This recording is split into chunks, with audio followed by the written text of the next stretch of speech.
सदा परिभवाग्रमभीष्टदोहम्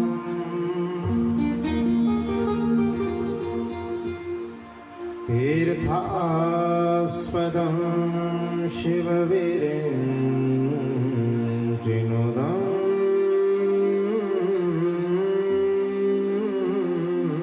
शरण्यम्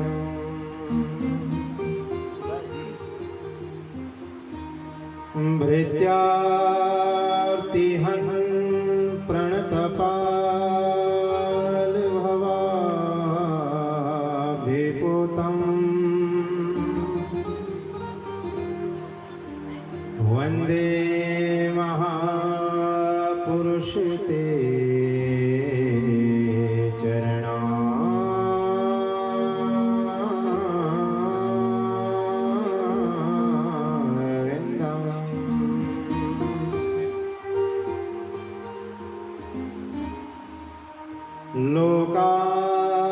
लोकाभिरामं रणरङ्गधीरं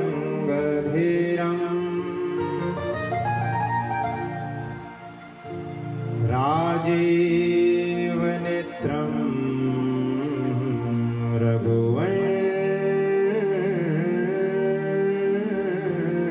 रघुवंशनाथम्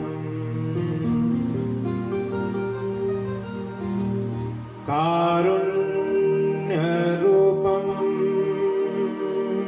करुणाकरन्तं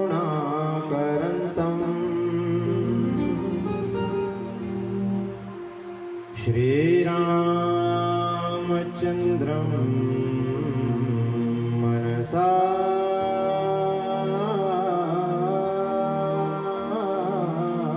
स्मरामि।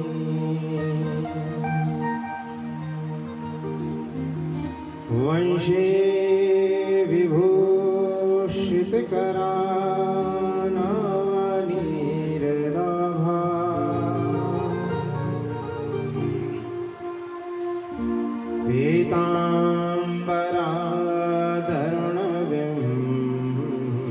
पीताम्बराधरुणबिम्बफला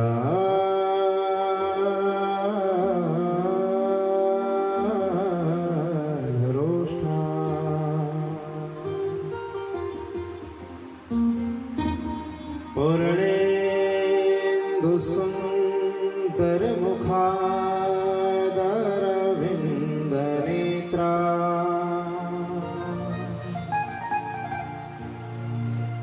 कृष्णात् परं किमपि तत्त्वमहं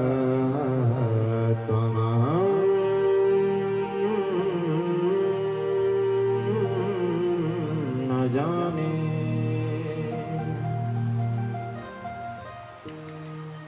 श्रुत्वा गुणान् भुवनसुन्दरशृण्वतां ते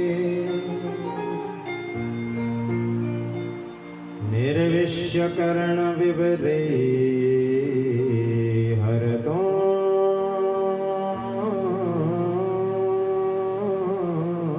गतापम् रूपं दृशां दृशिमतामखिलार्थलाभम्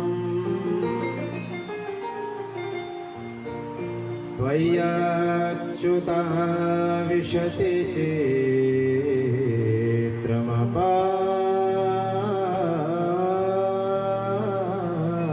चेत्रमपात्रपामि।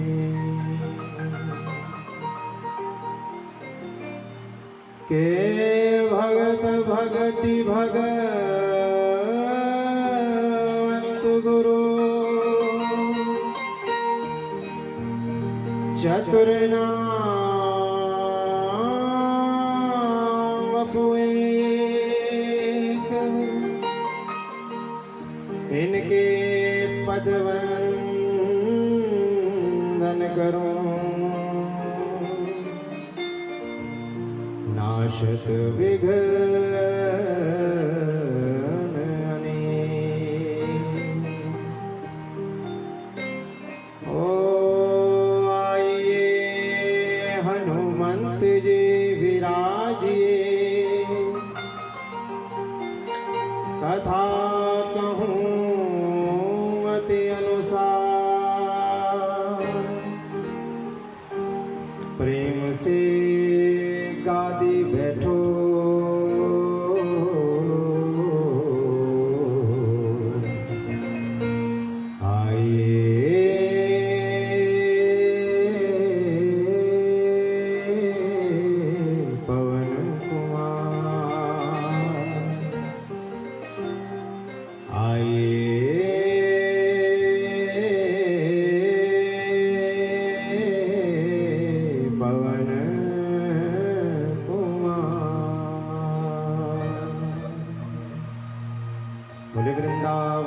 बिहारी लाल की, प्रिय सदगुरुदेव भगवान की, श्रीमद् भागवत महापुराण की, जगजननी जगदम्बा तारा मैया की, बोलिए जुनगा महाराज की, मेघेश्वर महाराज की, बोलिए श्रपाल देवता जी महाराज की। जय जय श्री राधे श्याम।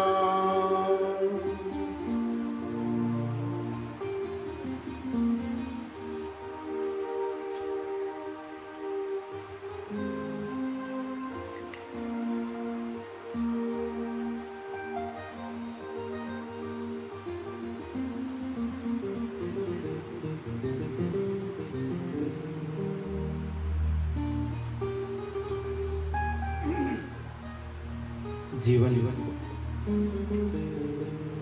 रससार सिंधु सरोवर, समुद्भूत पंकज कमल अद्वितीय मूर्ति, निखिल जगन्नियंता शारंग पाणी, पुण्य श्लोक शिखामणि, अखंड चिन्मय दृष्टि से युक्त शुद्ध सत्व में सर्वज्ञ परमात्मा स्वरूप निर्विकार आदि पुरुष, षडैश्वर्य से संपन्न, तीनों गुणों के अधिष्ठाता, सुखदायक, दया के समुद्र, शरणागत वत्सल, भक्त वत्सल, भक्तवांछा पारिजात कल्पतरु, नंद नंदन यशोदानंद वर्धन चितचोर माखन चोर कृष्ण कन्हैया श्री बाल कृष्ण लाल जो। बोलिए बाल कृष्ण भगवान की। और इन्हीं वेद वेदांत विद्या आनंद कंद श्री कृष्ण चरण मकरंद मिलिंद महानुभाव की वांगमय प्रतिमूर्ति श्रीमद् भागवत महापुराण। बोलिए श्रीमद् भागवत महापुराण की। विघ्नहर्ता गजानन सुमुखश्रीकदन्तश्च कपिलो गजकर्णकः लंबोदरश्च विकटो विघ्ननाशो विनायकः धूम्रकेतुगणाध्यक्षो भालचंद्रो गजानन द्वादशेतानि नामानि यपठिष्णो यादपि विद्यारंभे विवाहे च प्रवेशे निर्गमे तथा संग्रामे संकटे चैव विघ्नः तस्य न जायते। जिन गणपति जी का स्मरण करने मात्र से सभी विघ्नों का विनाश हो जाता है, ऐसे गणपति भगवान के चरणों में वंदन। वाणी की अधिष्ठात्री परा पश्यन्ति मध्यमा वैखरी रूप से और हमारी जीवा पर वर्ण रूप में सदैव जो विराजमान रहती हैं, ऐसी माँ जगज्जननी भगवती जगदम्बा सरस्वती राज राजेश्वरी के चरणों में वंदन।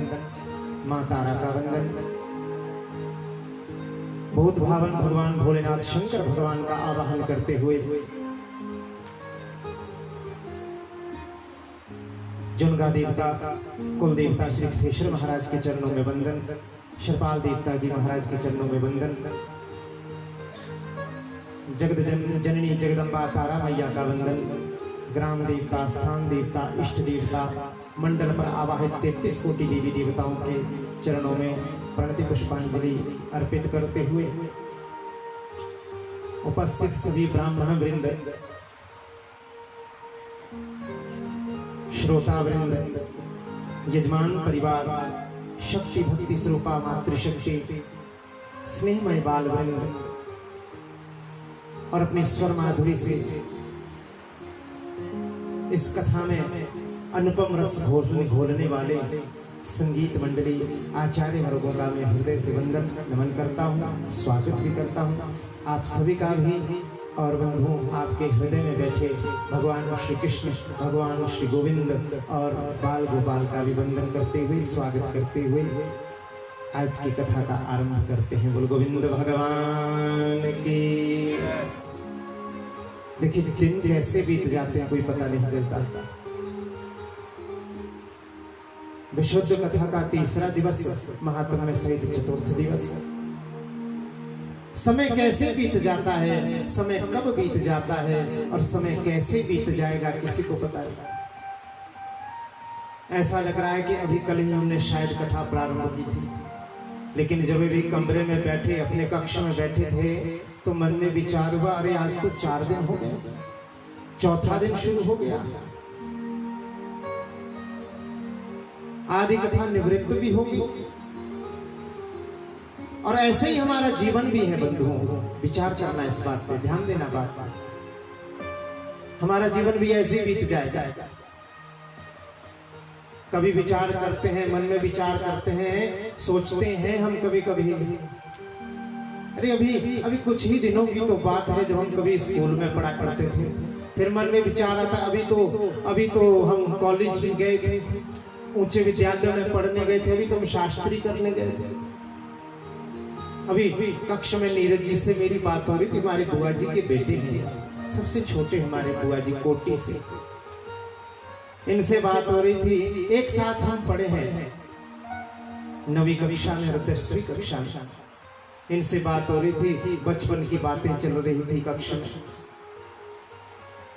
हम इनसे कह रहे थे कि कितने प्यारे दिन थे वो, कितना अच्छा समय था, काश वो बचपन वापस आ जाता।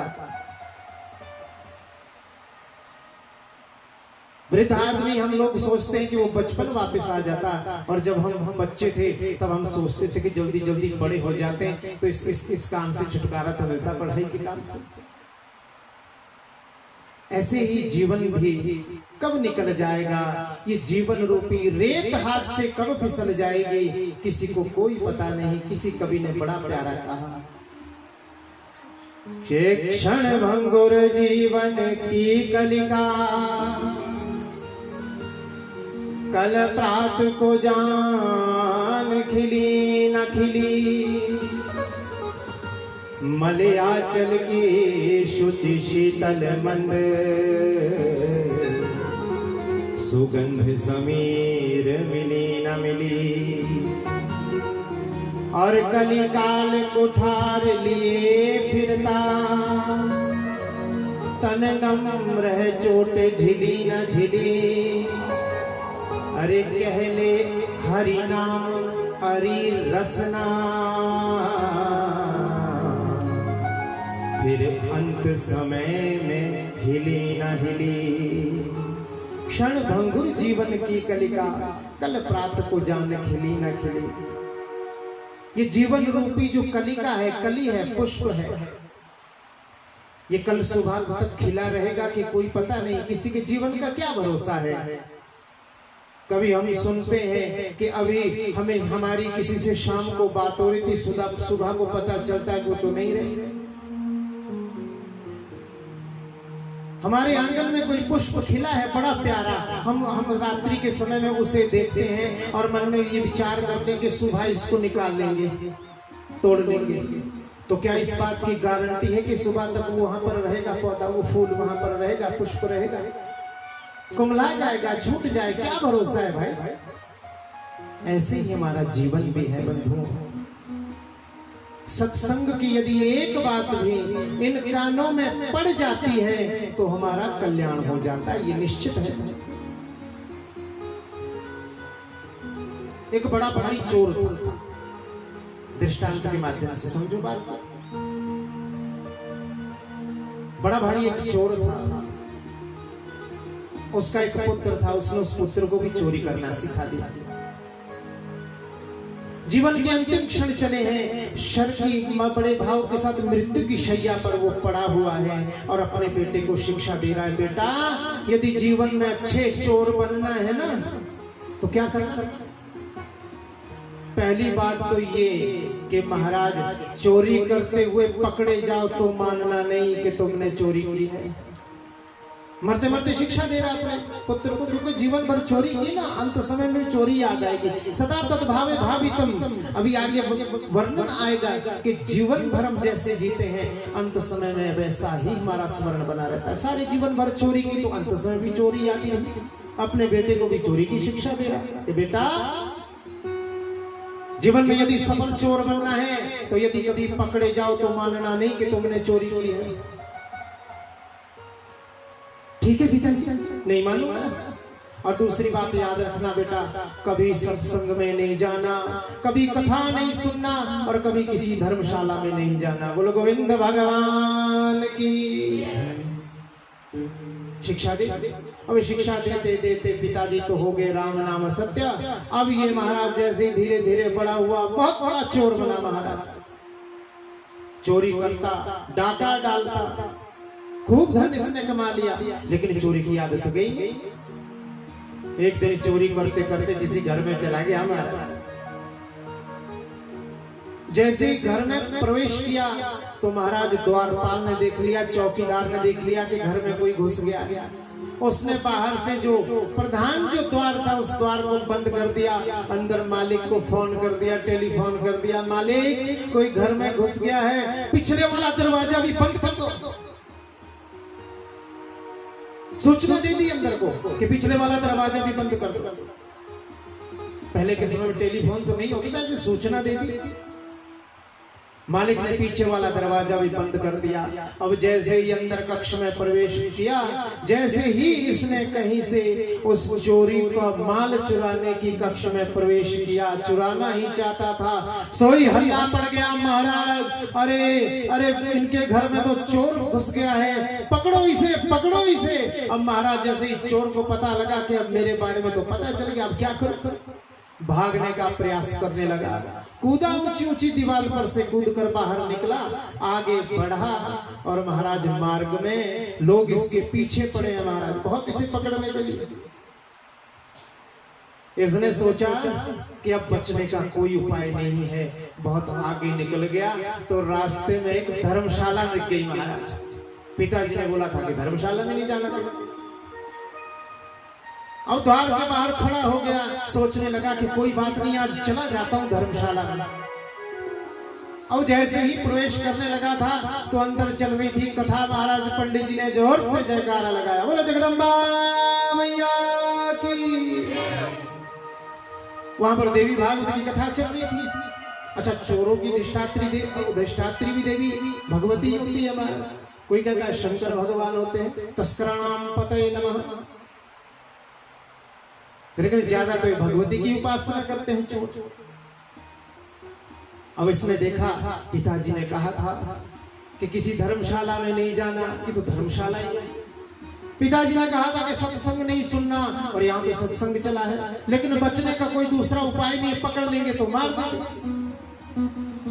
अब इसने क्या किया, अपनी उंगलियों को ऐसे कान में डाला महाराज और धर्मशाला में प्रवेश कर गया। सोचने लगा एक भी शब्द कान में नहीं पड़ना चाहिए, पिताजी ने मना कर रखी है, देखना सत्संग में जाना चाहिए। कान में उंगलियां डाल ली महाराज, अंदर प्रवेश किया और छुप गया धर्मशाला में जाकर। किसी ने कहा महाराज वो चोर इस धर्मशाला में गया है। राजा के सैनिक आए, पकड़ लिया इसे महाराज, कारागृह में डाल दिया। पूछने लगे इससे कि तूने चोरी की? बोले नहीं महाराज, मैंने चोरी नहीं की, मैंने कोई चोरी नहीं की। अच्छा, जब ये वहां पर सत्संग में था, गलती से एक शब्द इसके कान में पड़ गया। वो क्या?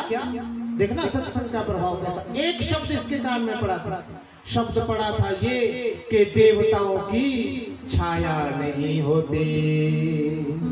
क्या नहीं होती? देवताओं की छाया होती ही। ये शब्द इसके कान में पड़ा था, इसने जोर से कान बंद कर लिए थे।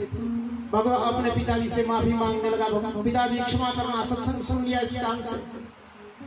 चोरों ने जब पकड़ा, राजा के सैनिकों ने जब उस चोर को पकड़ा, कारागृह में डाल दिया। पिताजी ने एक शिक्षा और दे रखी थी। क्या?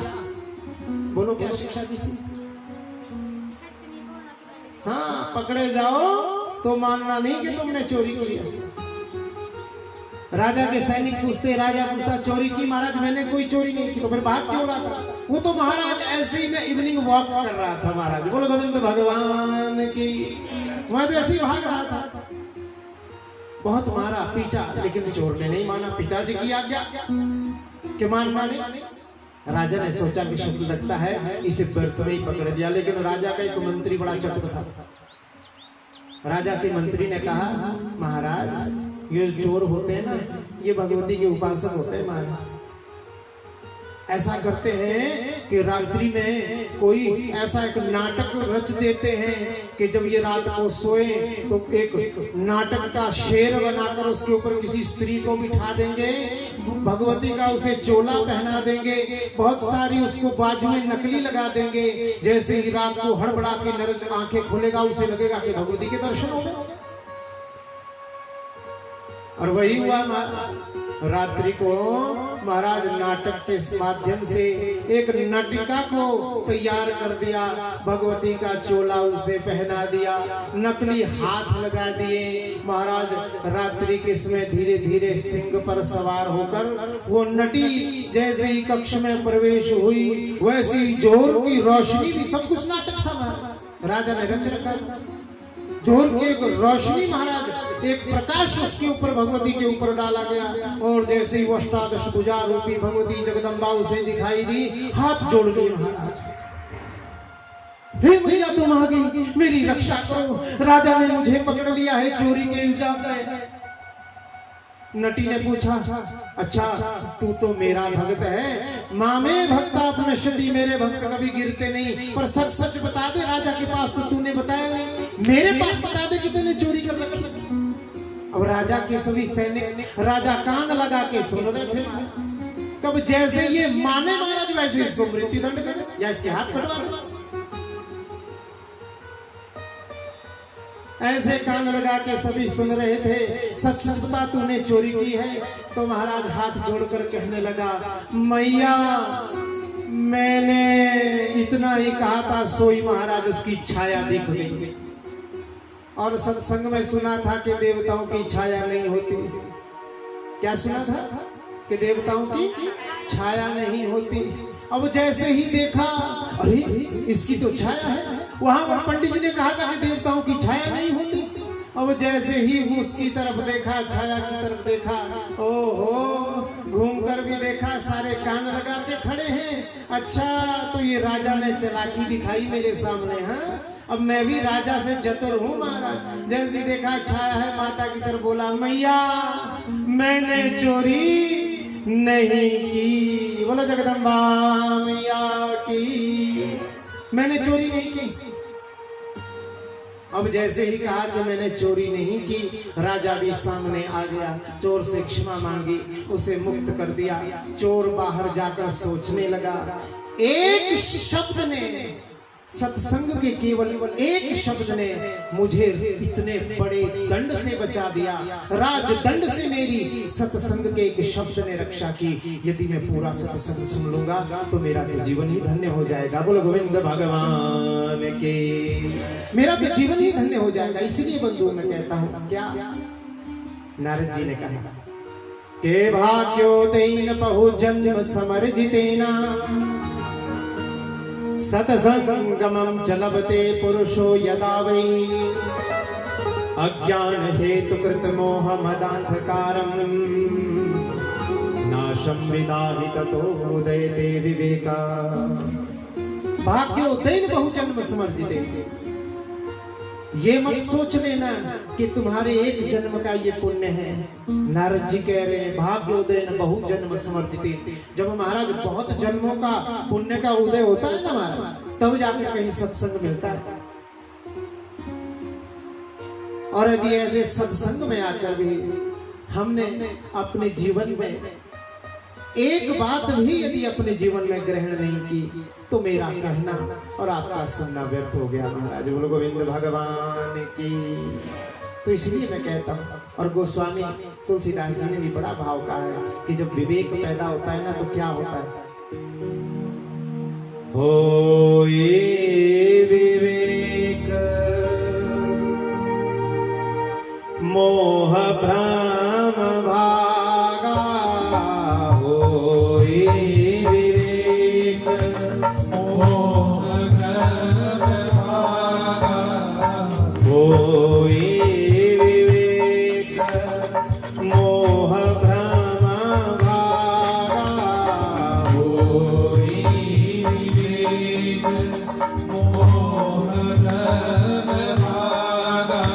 अब रघुनाथ चरण अनुरागा अब रघुनाथ चरण अनुरागा अब रघुनाथ चरण अनुरागा अब रघुनाथ चरण अनुरागा सखा परम परमारथ केहू सदा परम परमार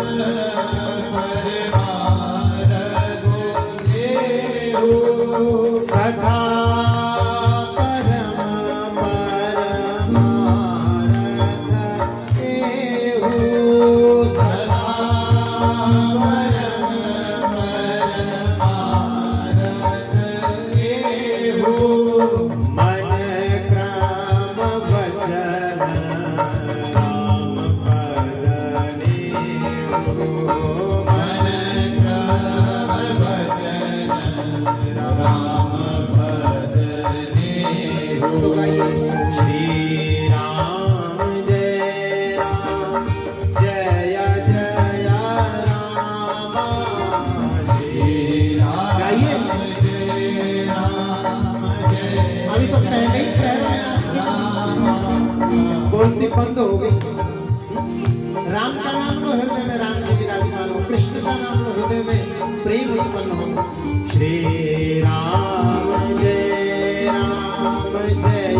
जय राम श्री राम क्या होगा राम कहने से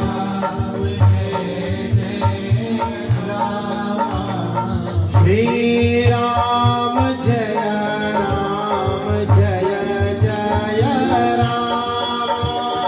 श्री राम जय राम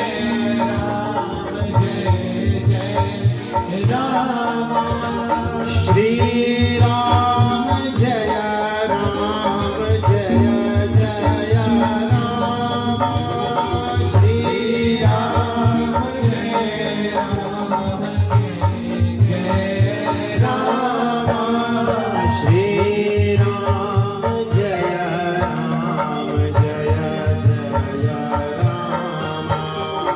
श्री राम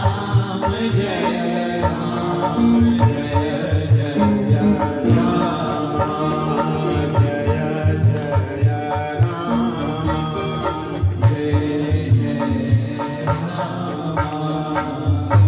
बोले राघवेंद्र सरकार की होय विवेक मोह ब्रह्म भागा तब रघुनाथ चरण अनुरागा सखा परम परमारते हु मन क्रम वचन राम पद नेहु होय विवेक मोह ब्रह्म सत्संग सुनने से विवेक पैदा होगा मोह ब्रह्म भागा सारे भ्रम का विनाश हो जाएगा मोह का विनाश हो जाएगा मैं और मोर तोर तय माया जेहि बस कीन्हे जीव निकाया मैं और मेरा अस्थि और प्राप्ति मेरे पास क्या है कल मुझे क्या प्राप्त करना है यही तो मोह है यही तो माया है जब विवेक पैदा होगा तो सारा मोह माया का विनाश हो जाएगा तब रघुनाथ चरण अनुरागा तब जाकर रघुनाथ के चरणों में भगवान के चरणों में हमारा अनुराग होगा प्रेम होगा सखा परम परमार्थी हूँ और परम परमार्थ का साधन भी एक ही होता है जीव के लिए बोले क्या मन कर्म वचन राम पद नेहु मन से कर्म से और वचन से वाणी से अपने आप को जीव भगवान श्री राघवेंद्र सरकार के चरणों में संपूर्ण समर्पित कर दिया करता है बोलो गोविंद भगवान की कितना सौभाग्य इस परिवार का जन कल्याण हेतु भरत सिंह जी इनकी धर्म पत्नी सुनीता देवी जी पुत्र अजय कुमार अश्विनी कुमार इनकी धर्म पत्नियां इनके पुत्र पुत्रियां इनका संपूर्ण परिवार एकत्र होकर ये परम सौभाग्य हमें प्राप्त हुआ है तो आइए क्यों ना इस परम सौभाग्य का संपूर्ण लाभ उठाया जाए भाव के साथ जयकारा लगाएं मुख्य विशुद्ध कथा में प्रवेश करें।